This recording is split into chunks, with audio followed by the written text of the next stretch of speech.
Welcome back to this month's Roundtable, your all-in-one comprehensive view of what's happening across the real estate industry, straight from some of the industry's earliest technology adopters and foremost experts in technology, marketing, brokerage, government policy, capital, construction, and cybersecurity.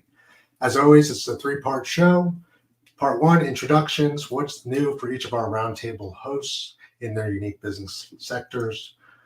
Part two, sector focus, unpack, drill down. What are the biggest shifts happening in the industry that's affecting your business? And part three, what can you do to outpace your competition?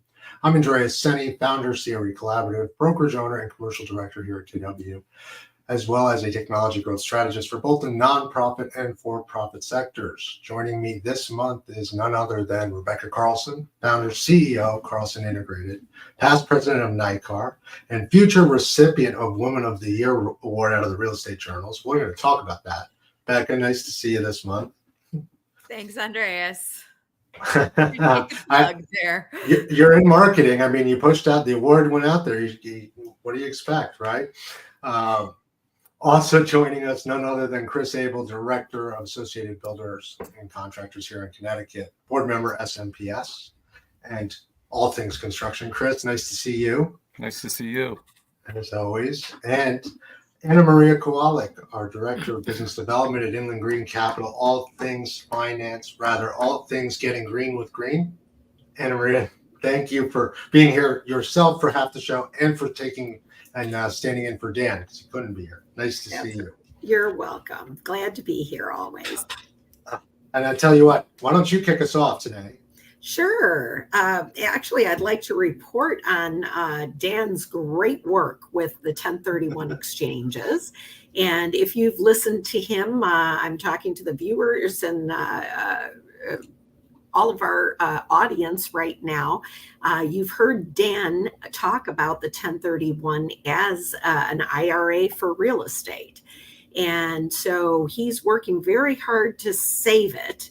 And he thanks everyone for giving him the opportunity to keep a job by all the back and forth that the 1031 exchange has had over the years politically. It's like one of those footballs that keeps going back and forth. And he's always there to defend it. And he had a national audience today on a webinar where he spoke to the basic constructs and benefits of the 1031 exchange program. And I guess there were going to be committee meetings up on Capitol Hill that were going to be considering this topic once again. So fingers crossed, Dan's doing his job and we can all rest better for it. Right. Well, so for those that don't know, the 1031 is the 401k for commercial real estate investors, right? It allows us to roll our investment, to take that capital gain and roll it into something else, to continue to consistently reinvest our funds if we're in an investment and development. Or if we're farmers and we just inherited our farm and we need to sell it and so on and so forth. So incredibly important. Those that aren't paying attention, right? Your congressman, pay attention. If we lose it, it will stall commercial real estate. I'm going to say it just like that. Is that true? Totally. That's correct, because all the improvements that go into properties or might not go into a property because someone's holding it, afraid of incurring the capital gains tax and therefore holding back. But if they can exchange into something more amenable, and then someone comes in and takes over and guts the place and turns it into something else, that's always a good thing. It creates jobs. It uses resources. It materials, construction wise, etc. Increases the insurance. It just works for everyone, and it's a multi-layered, very tangential. It's like a dominoes game. Yeah, it is an essential part of the cycle of real estate. Birth, rebirth, development, maturity. Without it, why would I repair my asset? Why would I improve my asset? Why would I sell my asset? The longer I hold an asset, the more money I keep from the cash flow, assuming I pay down my debt. And if the asset goes up in value, which is what we're here for, and I have to pay all that tax on it, I'm not going to want to sell it. It's just that simple. And if I'm not selling it, Chris's people aren't building it. And if Chris's people aren't building it, Becca's people can't market it. And the brokerage world has nothing to do. Speaking of building and marketing, Becca, you're to my right. I'm going to jump over to you. How is the investment world, how's the marketing world doing here in May?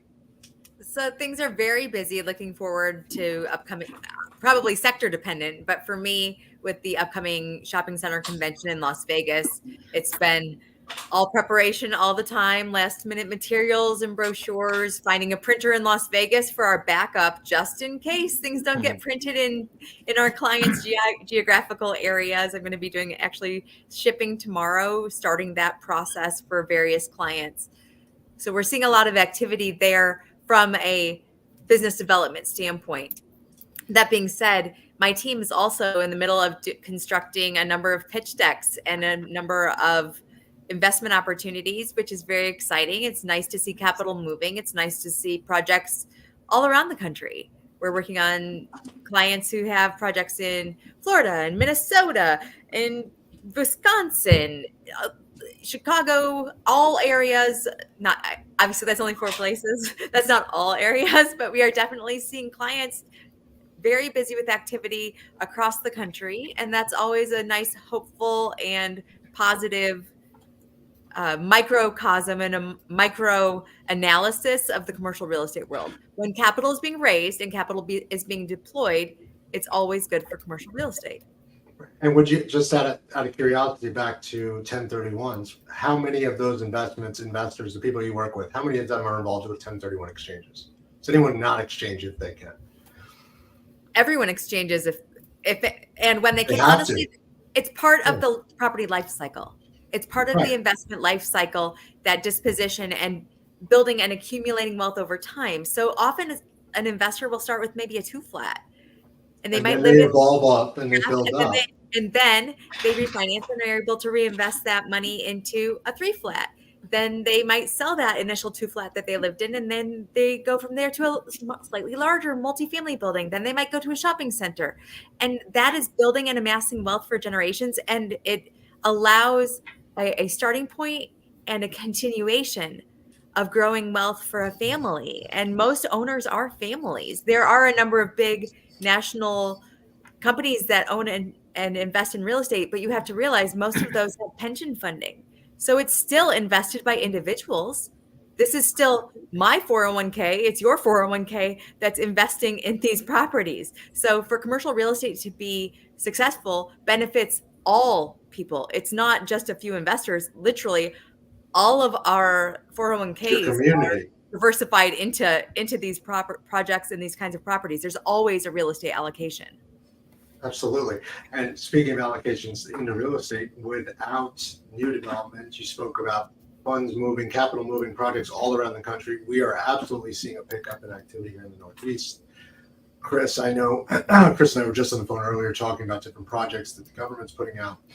Funds are getting released, funds are available, C-PACE money as well, but not just C-PACE money these days. Chris, how are things on the development side? I know many of your projects, your journeymen out there, are out there building because there's 1031 exchanges because the money's there. They're out there building, and just kind of piggybacking off of what everyone was saying, activity breeds activity. And that's really the people. So I've been out at a lot of events lately. And I tell you what, the people that are out there and the people that I'm seeing most often, every single time I chat with them and we start talking about different projects and different things going on, they all have a story. And it's a legitimate story. It doesn't mean that, they're coming up with something. You could tell because they're passionate about it. They're excited about it. I'm introducing them to more people, and it's kind of going back and forth. And, I was at an event earlier this week. It wasn't necessarily all industry. It was a really good event for a good cause. And there was a little pocket of the AEC industry kind of holding down probably a quarter of the room. And we're walking around, we're putting raffle tickets in and start chatting. And I finally heard a couple people say, no, it's been bad. This year's been bad. And I didn't really know I didn't expect that. But all that was going on through my head was, this is probably the first or second time I've seen you. I've been at everything. This is probably the first or second time I've seen, and it was two companies in particular. I'm like, ooh, that's, 1 + 1 = 2 every single time. So if you're not out there and you're not chatting with people and you're not talking to people and you're just kind of hanging out behind the computer, just putting those bids together and don't have a front-facing individual, a group of individuals out there, then yeah, it's going to be a little bit more difficult and it's going to be tougher because, there's a lot of projects getting done, but only so many people can build them. And the ones that are out there with the story, I'll tell you, it seems like they're kind of catching fire. They caught fire early in the year, and it's just continuing. So it's interesting. Well, and then the subs are just loving it. What's that? Go ahead. That goes back to no CC&B. No complaining, criticizing, or blaming. Exactly. Complainers don't produce, and producers don't complain. Exactly. But what are your subs complaining on? The subs, actually, to be honest with you, they've been doing pretty well because the thing is, they don't have these giant groups of tradespeople working for them anymore. And if they do, that's what they have. That's what they have. They aren't going to bring in, if an electrician needs 20 more electricians, it's not going to happen. They've settled in and they know that. So they know what they can handle at this point. If there's a lot less biting off more than they could chew on the sub level. So they're taking on the jobs that they can handle and they're trying to work and do the things that they can do. So and not complaining about GCs ever. They're never complaining about GCs or CN. No, but that's all part of the business too, though. But what you're really saying is those that are in the market and actively executing are there making money, which is exactly what we're seeing. They seem to be where a year and a half ago, 2 years ago, as quickly as that time went by on this show, it was, I'm just trying to keep the business open, keep the doors open, and keep my people, kind of keep my people fed. It seems like things have settled a fair amount. We still have issues up here in Connecticut with apprentice ratio and things like that. But, it's good. It's the country and kids going to college. So, invest in Connecticut. Well, real quick, I'll touch on this because we talked about it previous to the show. So yesterday, ABC had their Career Day event. Soft spot in my heart for the event. That's where they found me. I used to be tabling at the event and had a booth. It is the most hands-on, immersive construction career day experience these high school students are getting in one day in the state. There's about 800 to 900 high school students. They come out, they get their PPE, brand new hard hat, brand new everything. They get a quick safety orientation from a real safety professional, and we just unleash them on heavy machinery. They're climbing up poles that the UI put in the day before. They're learning about everything. I'm going to make sure I post the news clip in the chat. I'll tell you what, we limited the amount of students a little bit, and we had a huge waiting list, but there were less students this year wearing their brand new, hey, I'm here for a field trip. Guess where I'm going tomorrow, with their brand new college sweatshirt, University of Rhode Island, UConn sweatshirts. That was always, every time I was there, that's what you saw. And yesterday you saw more kids coming out, hoodies, work boots. My teacher told me we were going to be doing some work. I didn't want to get my new shoes dirty. You want me to wear a hard hat? I'm wearing a hard hat. The amount of kids I didn't have to remind, like the too cool for school, I don't want to mess up my hair. Three compared to literally, I'm telling you, 8-9 years ago, you had to stop every single one of them and be like, do you see what's going on around you? You got to wear a hard hat. Yesterday it was like, maybe because the hard hats are a little bit cooler this year too. They get to film with stickers, but now I had a question. There's hope for you, Chris, because today in one of the industry publications, which has the name construction in it, said that private project spending was down. And I have noticed, still restraint with financing. And even though C-pace has been slow but steady, very steady, there are still other financing components that go into a project. Yep. And they're still lagging behind a little bit, requiring more, giving less, Yep. and Yep. that kind of thing. So what has been your experience recently with that? I've seen some projects put on hold for kind of more attractive ones that they seem to get the funding squared away a little bit quicker. I was actually with a couple of developers earlier this week, and I asked them about very specific projects, private projects, very specific projects that are close to my home, and I drive by every single day. And they kind of gave me the look of like, let's not hold our breath on that one right now.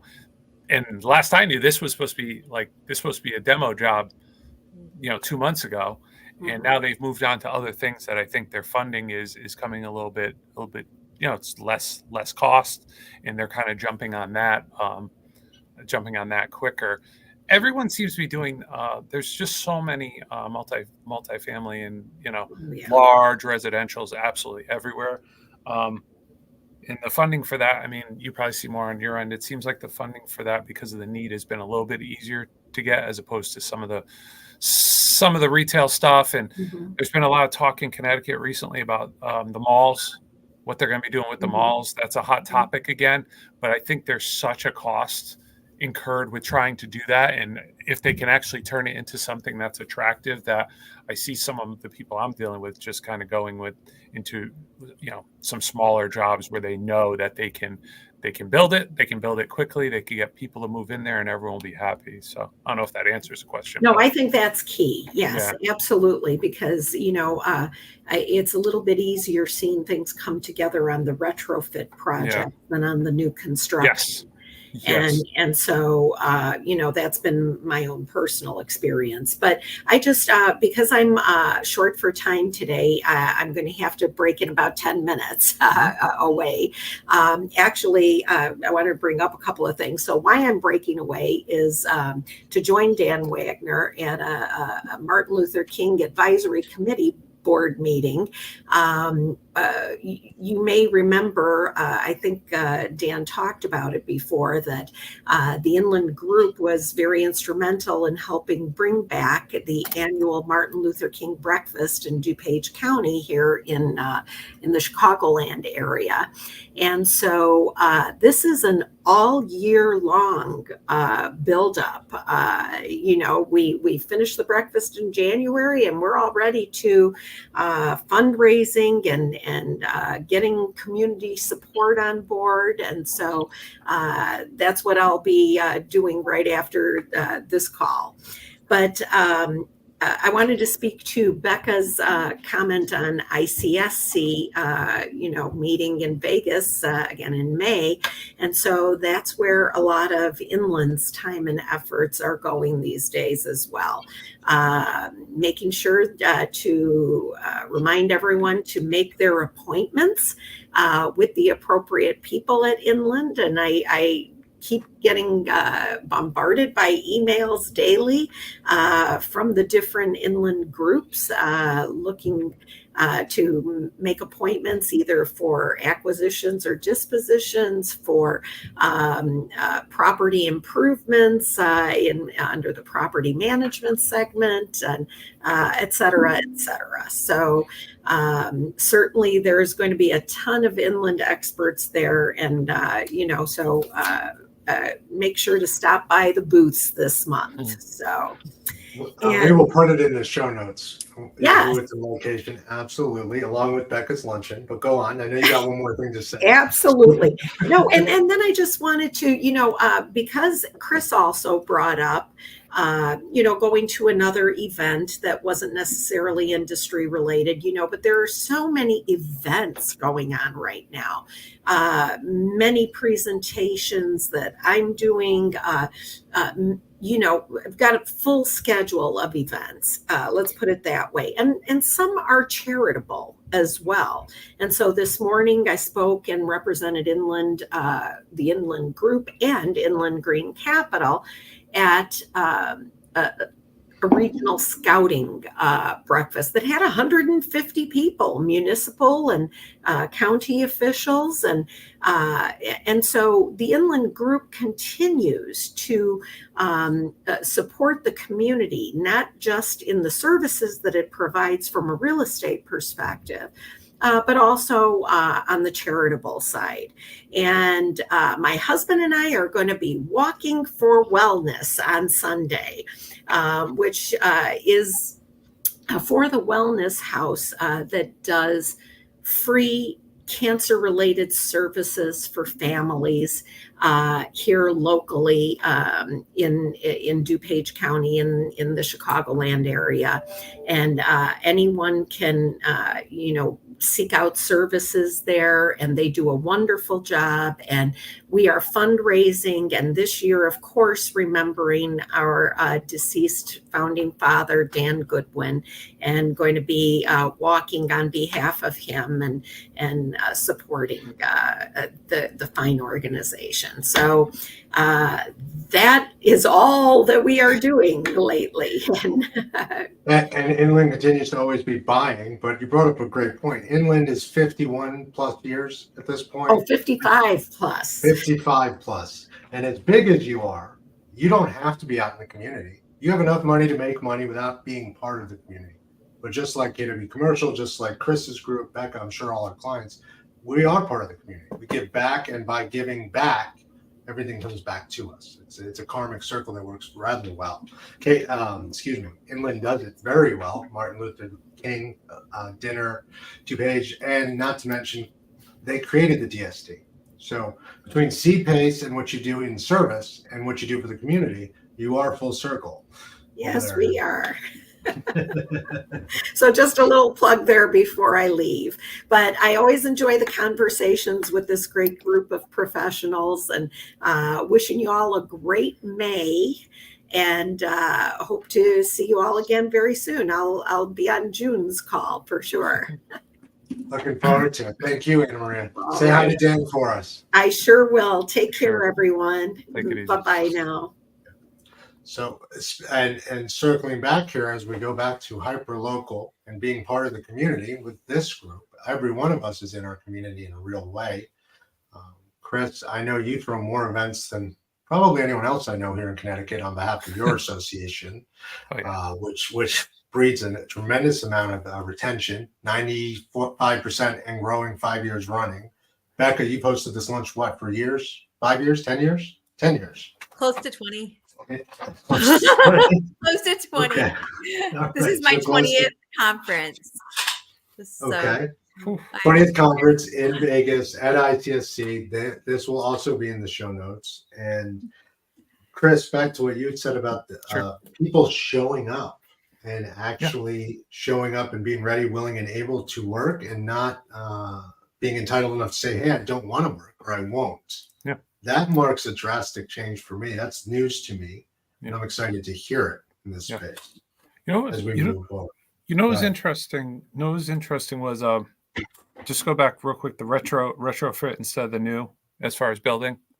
Reuse, adaptive reuse is 90% of buildings are headed that way. It's cheaper. Yeah. So it is. A lot of the contractors going out. That's where I know there's a little bit of there's also a little bit of back and forth between the contractors, the developers, pretty much all entities, the owners, there's all the entities, because there's a lot of cost. There's a lot of cost, and there's a lot of there could be a lot of hidden cost in the retrofit stuff that the owners may not notice, that a contractor may notice, or that a contractor may see. And it's usually, it could be mechanical, it could be site, it could be, whatever the case is. It's usually not but in some cases, the contractors just want to kind of knock things down and start from scratch because they don't want to be responsible for what's there. Well, that's true across all our industries. Yes. It's easier to start from scratch, sometimes more expensive, but yes. Nobody wants to work on someone else's work. Yeah, trust me. I chatted with Becky like this. I chatted with someone in the marketing side today, and that was something that I basically was like, I just want to do this, and I just want to kind of start, pretty much start from scratch on something. But yeah, no, it's the one thing like I said, the event that it was interesting that the event that I went to earlier this week, the non-industry event, it was a fundraiser event. Mhm. It gives you an opportunity to learn a little bit more about people and get people realizing that it's not just the hours that we put in at work. It's not the email that they see from me at 11 o'clock at night. It's not the 7 a.m. that they're sending me. I even had somebody, oh, you got to find any new members while you're here? And I kind of give them a look and it's like, no, I'm not, I don't, it's not. But those I'm are here. the intangibles you're talking about. When It you're is. out and about, you're at these Yep. events, the intangible, Yes. we never know where business is going to come from. Yep. And then on top of it, I mentioned about having that story, kind of interesting that the couple of people I ran into that kind of were like, oh, you know, it's been rough. You know, it's been a you-know-what show, to say the least, literally. And I'm like, and this was a conversation between, it wasn't to me, it was a conversation between three or four people. So now you're saying that in front of three people, which is fine. But it was one of those things where like, we're definitely not here for the industry right now. We're here for a cause, and we're definitely not here for the more the negative vibe. Nice Right. people. It has nothing to do with that. CC&B. Yeah, No I complaining, saw the same criticizing, or person. blaming. Yeah, I saw the same person today. Drove by, super big smile, wave. I wave. It's all good, but it's one of those things where I'm like, oh, and all I could think about was like, oh, and this comes from my networking mind where I'm going, don't just stop, just don't do it, because you're just kind of you had a bad day, and you're causing it to make it seem like you've had a bad year, which maybe it hasn't been the greatest, but maybe it's not even that work related.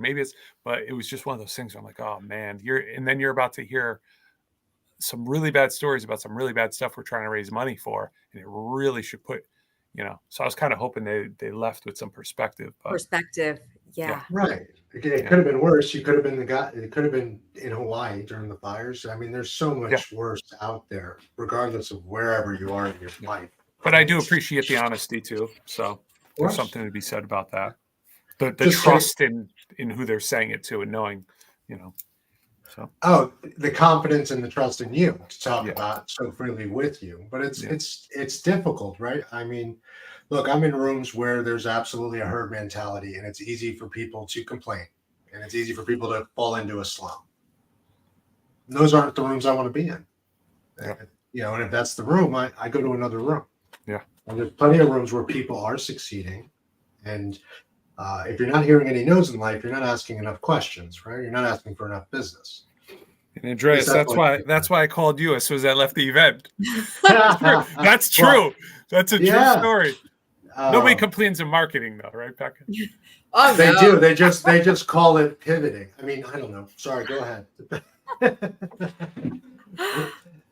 What on the marketing side? Let's talk pivoting and adjusting for today. I think there's an element that when I'm talking marketing strategy with people, we talk about like where your business is, where you want your business to be. And then we talk about like aspirational conversation around that, because where you're at now is never where you're going to be. So building that even into a strategic marketing plan or a strategic messaging plan, recognizing that there is an aspiration to it. There's something else you can be doing. There's something more you want to do with your company, with your business, with your career. It's always got to be forward looking. It can't be rear view mirror. You cannot be looking back and be working on move on the next stage of life. And that's kind of a reality, right? Life has a little bit of that chapter concept of like, okay, so we had a bad chapter.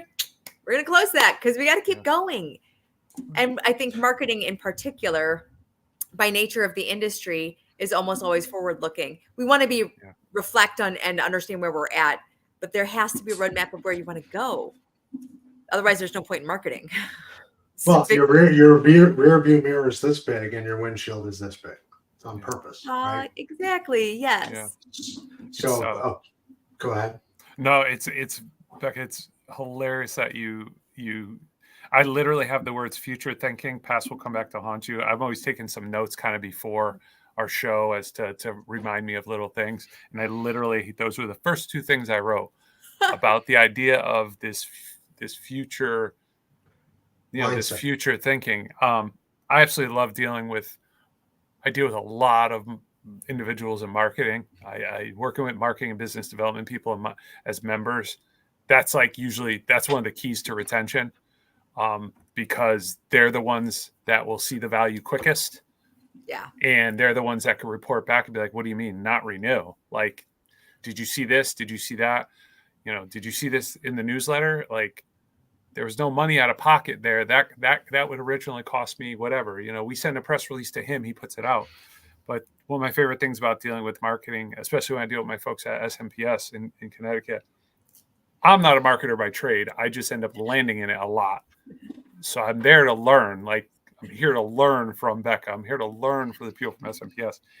Is when they walk into a place and they end up finding that closet or that space where they have all the old stuff, the old marketing stuff, The artifacts. because the owner but not like the stuff that you're going to see in the Business Hall of Fame. You're talking, I found it today. I was upstairs at our storage thing and I'm going, this stuff is, for some reason, there's people in that office that think it's going to come back. The old logo is going to come back and we're going to give away those stress balls instead of the new ones. And how many times, Becca, do you see that when you're out and about? It may not be figuratively, like literally, but even digitally, like, why are all those files there? Why do we have them in ours where we have Going retro on your brand? Yeah. Okay. Yeah. But there's no intention of it. It's just people don't want to throw it away. And then my marketing friends go in there like, this is never coming back. Throw all this old stuff away. So I love that. And I would agree with that, but I had a client that was working on a flyer this week, and there was something I wanted to have on it, and it was a property that they used to own, just illustrating that they like kind of the portfolio that they've owned in this particular state. So the last time I was at that property, I was there with my family over spring break. We decided that we were going to take a detour because it was a parking lot in Gatlinburg, Tennessee. And so we decided we were going to drive through the mountains and we were going to stop because I wanted to see the parking lot. And it's a parking lot, you guys. Legitimately. This is not nearly as fancy as Saul's Car Wash. This is a surface lot with a little bar up and down.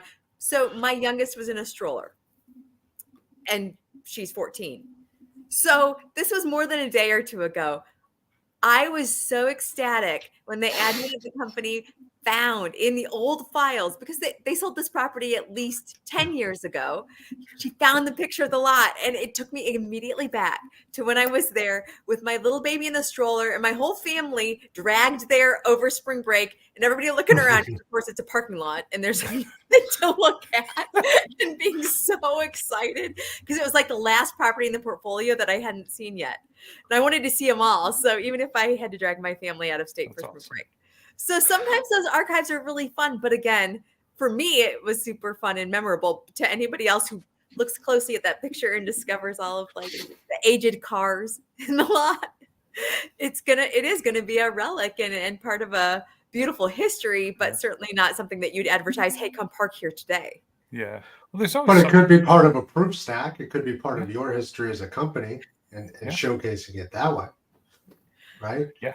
And you could have visited the world's biggest ball of twine, but this was the assignment, this parking lot on your group.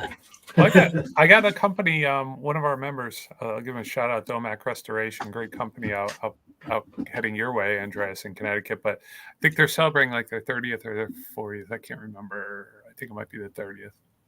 I don't know, but so I'm gonna go back on what I said, because they had me come out about a month and a half ago, because they're going to be doing I just got the invitation. They're going to be doing a celebration of their anniversary.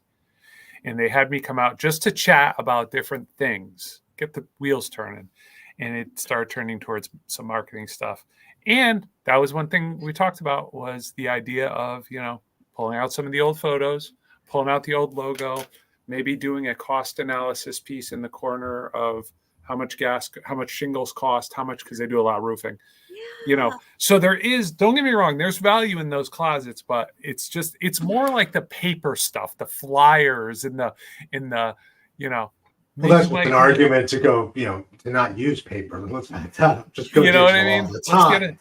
Let's get a shredder out there and But the and get a nostalgia of scanner. it, let's push our brand. I struggle with marketing because it's always a debate and who's right and who's wrong. Yeah. Remember though, like it used to be press printed, not digital printing. So when I came in the industry, when I was, much young, 20 years ago, when I started in the industry, it was before digital printing really happened. So when you printed brochures, we had folders and we printed like thousands of them, like 20,000 of them, because they were going to be all the folders we were ever going to need. And they were on a printing press. Wow. Now, of course, these were folders that were the content was dated, the look and feel was dated. It was early enough in my career that I think every image in there was of men only. Huh. So it wasn't even PC, and certainly not as as a society. So it cannot be recycled now, but go on. So then when we moved offices 2 years later, and already like digital printing had come into play, of course, the address was wrong on all 20,000 brochures. And the printer was so kind and was storing them for us. So we told him he could keep them forever. And that was the end of the brochures. Yeah, thank you, but no thank you. You store them, you keep them. We're not picking those up. They're probably in some storage unit. I have no idea. I don't know if they dispose of them at that point or if they forget about them too. Funny enough, I was looking through our office the other day, and so I've been through 4 brokerages now historically through my entire career, and I've got old signs. And while EAC has survived through my partnerships, those other partners have not. And it was fun to kind of look back. My logo has not changed, but everything else has kind of changed. The tones and the different placement, and the tagline, of course, has evolved.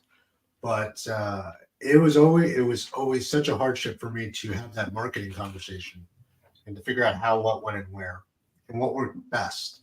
And so we never changed it because it did work best the way it was. Shameless fun. And to be fair, Carlson Integrated did help early on with a lot of marketing in some cases, especially at CRECo. But as we said, we head in here to 6:40. So here we are. It's in May. We've got all these events coming up. You're saying you found a closet full of artifacts. Maybe your number's the same and you can reuse them, but probably not. Maybe the swag's the same. What's your advice for these companies as we move forward? Because I'm hearing it both ways. A lot of people don't want to hand out cards. I'm the opposite of that school, right? I've got boxes of cards for days. Mine just came yesterday. I just ordered a whole new set. I was so proud of myself for giving them all away. Well, that's right. And I still do snail mail. Right. So we rarely get to go down to this route of marketing because of the breadth of the call and people on the call. But where are we in this world today? I do print, I do media, I do retargeting. I dare say I'm on Twitter and Instagram. I'm sorry, X and Instagram now because I have to be. But where should I be?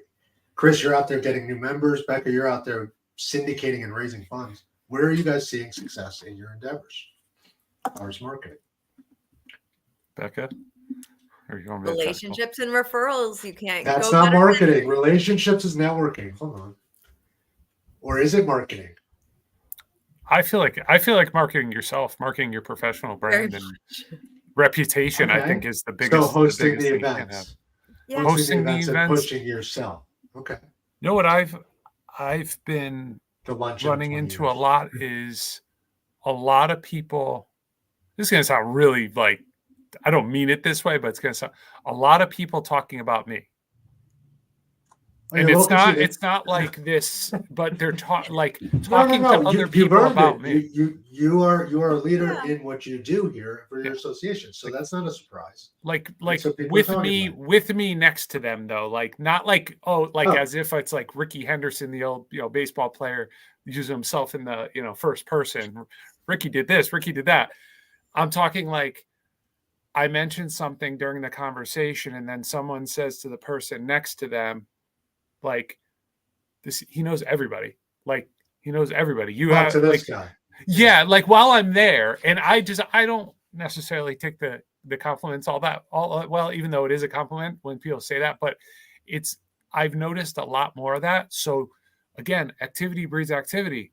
So I just keep I just want to keep going and just keep connecting and keep things moving because I know that my name is out there in Is your these brand. different spaces and in these different arenas. And I'm with the cards too, man. The hard business Hard cards. cards. Yeah. I do the digital. I have a digital one on my phone, but I'll tell you what, I've never But then gotten you a get call. lost. Right? There's too many contacts in the phone. I don't And that's remember not, people's names. yeah. I feel Yeah. badly, but 24 Yeah. hours later, I've met 50 people at events, Yeah. like at a conference. I can't remember what name is with which person. Yeah. I'll give a pro tip to those out there, those who have seen me at events enough times. So when you hand me your card, two things. If one, your card is made of plastic and I can't write a note on it, you might as well Yep. not give me one. Second, depending on what pocket you go into, is going to dictate whether I follow up with you and or I you love are that. important. Right. So I there's love you that. know, and I won't say which pockets here because some of the people in our audience, Yeah. I'm sure, have given me their card in events. Right. But that's how I prioritize at the event. That's how I know what, when, and where is that hard card. When someone just texts me their info, they're there with, I don't know, 2,000 other contacts. I don't remember to follow up. It just, the tried and true way to do it is cards and contact. I write at the end of the night. I always write notes on them. Yeah. About what we talked about, how I can help. Why I'm following up, you know, a little star maybe. Yeah. You know, chasing Jonathan Stein around ICSC, you know, running those aisles where you're picking up cards, you're talking to people. There's my shout out to Jonathan. Hopefully he's at Vegas. There's no better way to do it. And then you have little steps. I mean, and look, I'm a technologist. I've got the best CRM and tech there is, but I've still got cards from every event and every person I talk to, and you know, I refer back to them. That's how I get to who I need to outside of our company wiki and CRM system. So Well, and actually, when you talk, it's interesting, right? You were asking about marketing and whether going to events and whether word of mouth and referral is marketing. But when you think about that act of giving somebody something and having a real conversation that involves follow-up, that involves an exchange of an item with not a formal promise, but like it's an unspoken agreement to know each other, and to trust each other. You're extending hands. There's a whole built-in language of sales there. Couldn't agree more on that front. And sales and marketing have to work together. And can you imagine that process, Andreas, if your business card was black and had nowhere to write on it, and you didn't have, and it was plastic and or had a shiny finish, and the pen would, you know, smudge all over it. Yeah. XYZ business, we know who you are.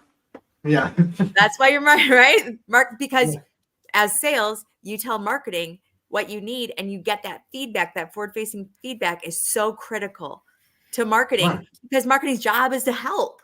Like that, all I just help people. No, well, that's actually a fantastic point. I've consulted with quite a few tech companies, and they kind of get lost in the thought of marketing can do it for me. The greatest marketing move that ever happened was that marketing sold itself as a solution to sales. Hey, if we market enough, we don't need to sell, and the tech will work through, and people will just onboard and sign up, and they'll use our services. But at the end of the day, people want to meet each other. They want to work with people they like. So marketing is there to make sure that people know that, hey, this is someone I might like to do business with, from where I sit. Yeah. To go back on the just the business card, the cards in general, this is like, I still, everywhere I go, if there is a cork board to put cards in the properties, everywhere. So here's the thing. I've gotten, let's say I've been with ABC for over 5.5 years. I've gotten one phone call off of one of those cards. Okay. And the phone call was actually bumped into the guy last week, and he remembered it. And I kind of remembered after he mentioned it, and that was it. But the phone call wasn't anything substantial. The intention isn't necessarily I really have no intention of, I don't expect anyone to pick up those cards and call me. But my members, my contacts, you know how many of them have sent me a photo of my own cards? It's repetition. It's your brand being out there. Yeah. You're there without being there. So you were there for that coffee meeting, but now you're there until your next coffee meeting because you're going to see if they're still out there and you can reposition them. I know it's such simple thinking, but at the same time, it's so important for my network, but especially my members, to know that I'm out there, that I'm working, that I'm running, that I'm doing this, I'm doing that. And, the amount of calls I've gotten from the people who have taken my digital business card, same thing. I might've got one or two that I know I'm getting lost in the shuffle. By the way, I love the idea of the pockets.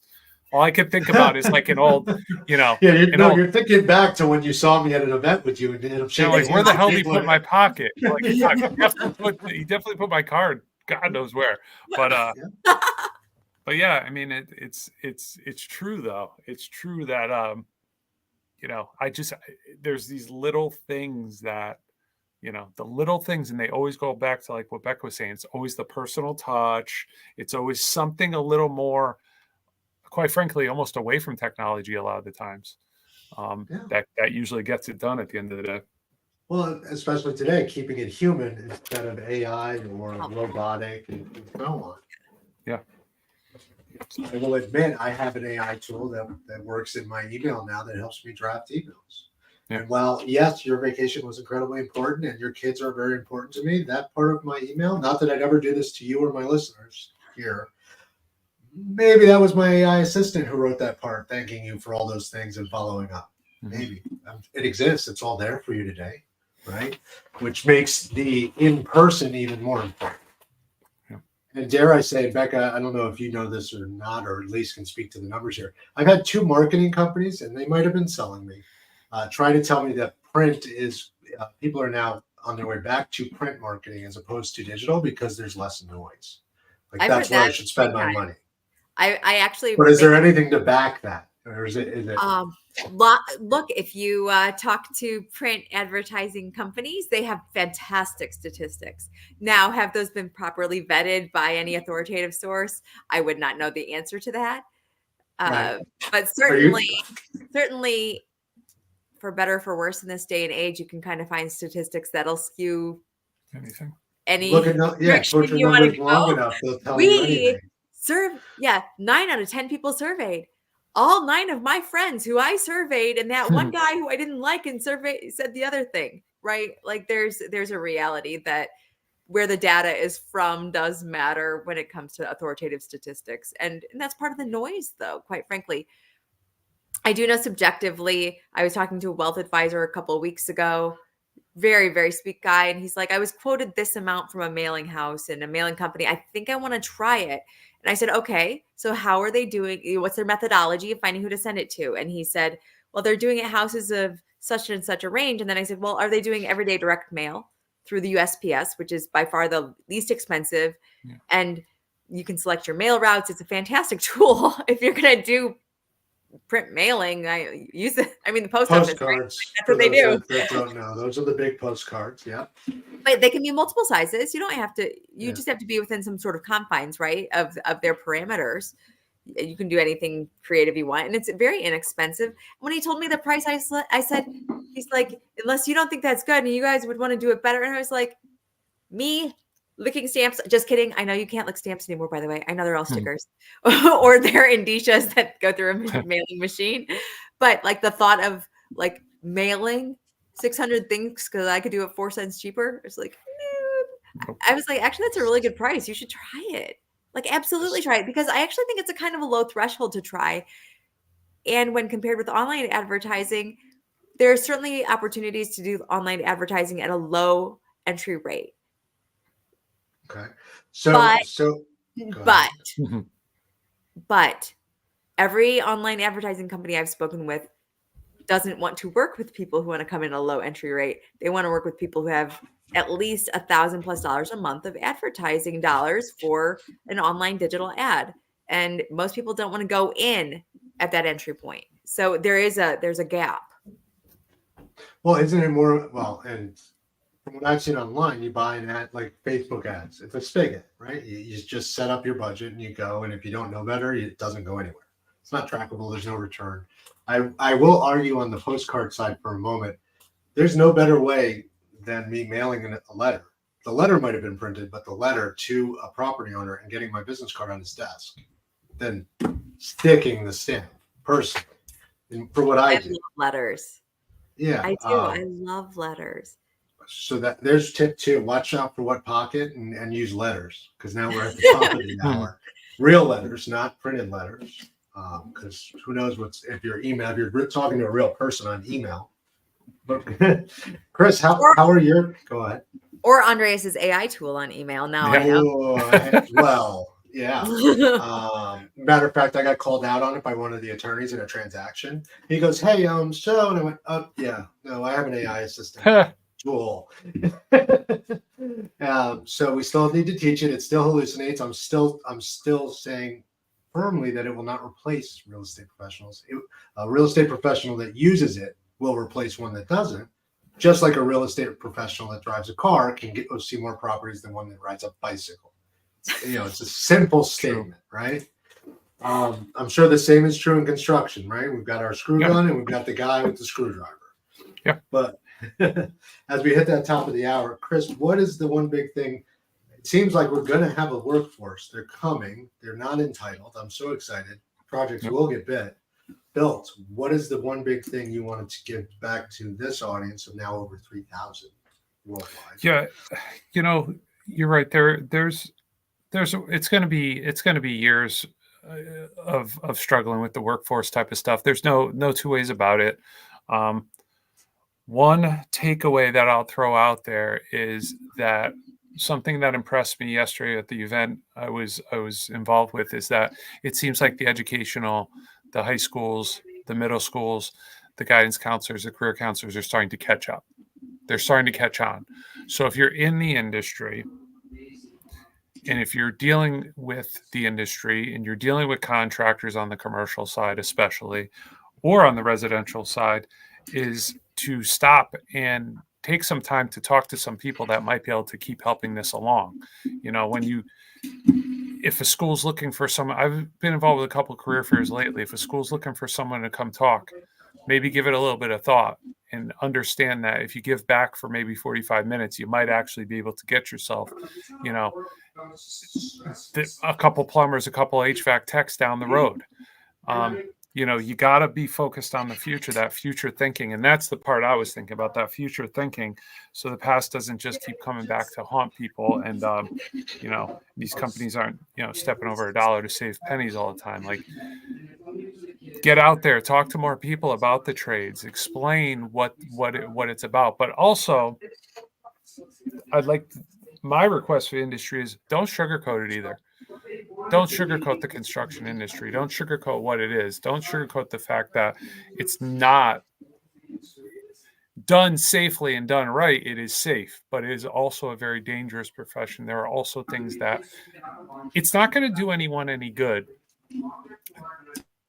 if someone doesn't come in fully prepared to be in the construction industry. And what I mean by that is physically they can do the work if they have to, but mentally they know exactly what the obstacles are. They know not, and I'm not doing it to sound like more, but they got to know that there are, substance abuse issues in everything, but the construction rate, substance abuse issues, suicide issues. You got to have.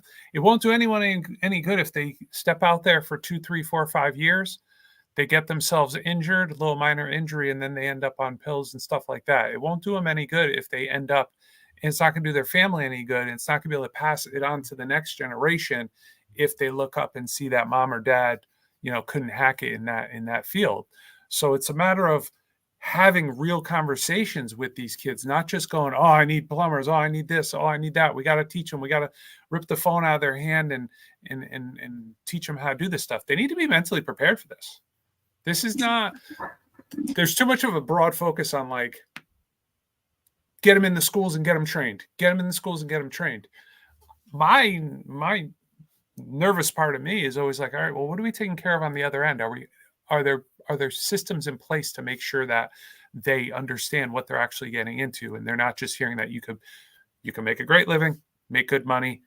My buddy who's in construction has all these toys. You got to be able to kind of get them to understand that there's a lot more to it. If you're a good, strong, independent thinking human being and you become mentally strong, and become skilled. The world truly is your oyster at that point, but you got to be ready to go.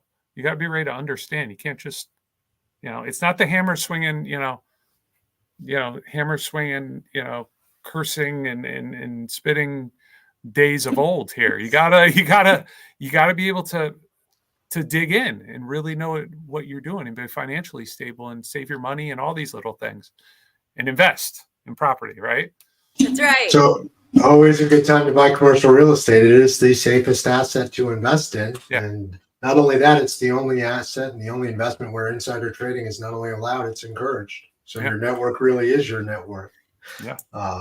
But that being said, you're right. It's the resilience. People need resilience and they need endurance, and they have to just work through it and be given a chance to. So, and the only other thing is for the other side, someone going into the industry is don't wait for someone to train you. And don't ask ChatGPT to give you the answers. Find a person to give you the answers. And watch where Andreas puts business card. Yeah, They never hear from him again. I'm so curious what emails are going to show up now. Like, well, now I know why I didn't hear back from you. But to be fair, I learned how to network and do these events in the school of you're hitting every booth. And for those of you that have been to ICSC Vegas, that's a lot of steps, right? There's a lot of people there, so you have to be fast on your feet. And it is certainly a contact sport. Becca, on your side, what's your one takeaway for the industry this month? Well, Chris, I appreciate so much all of the pieces that you just went through and the complexities of adulthood and work. Quite frankly, when we talk about training up a next generation in any of our industries, there's a reality that adulthood is hard. And I have two young adults in my home or in my family right now, and training them in such a manner has become really a top priority. And I'm understanding better some of the challenges that come along with fast and easy money and hard and low salaries. And, there's complexities on both sides. But when we think about the future and our forward facing, I think we all know and we've all experienced, you keep moving. You don't stop. And I think that's been the piece that we've talked about so much today. And I appreciate, like, Chris is out and about at things. I'm out and about at things. Andreas is out and about at things, because we know that you can't stop. And COVID is long past now, to the extent that everything is in person and online and coming at you from all directions. But you got to keep moving. You can't be discouraged or overwhelmed by the fact that there's so many opportunities. You have to grab them. You have to take hold of them. Each of us has the opportunity to define our own future and to grow and maximize our future. So keep going. Don't give up. You got this, guys. Well, tomorrow is better. Tomorrow will be better than today. And we're not stuck at home and stuck in COVID. Exactly right. And to Chris's point and Becca, your point, we don't stop moving. We go find the right room, we find the right opportunity, and we execute against it. That's it. And as far as my piece to the industry and to everyone is, technology is here to allow you or to facilitate you working smarter and working further and further from your home base, or further and further from your comfort zone. So there is business to be had. There's business out there. Go get it. Grow with us. Grow together. Come out. Meet us at ICSC in Vegas, coming up here on May what, Becca? May 19th and 21st. There you go, at the luncheon or otherwise. Elin will also be there. Come see us in London at CRETech London, the Europe's leading global technology and sustainability conference, as well as here in our own backyards or on the show once a month, first Thursday of the month. Thank you to our audience for tuning in.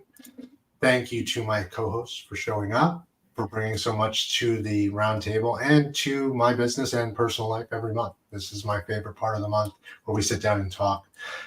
Download our show anywhere you get your audio: Apple, Google, Spotify, Stitcher, Pandora, or just ask your Alexa to tune into the roundtable. Also, don't forget to subscribe to our YouTube channel, where there's a host of great content, including some interviews, past shows, And please do share, rate, and review us. Join us again next month, first Thursday of the month at 6 p.m. Eastern. Look forward to seeing you then.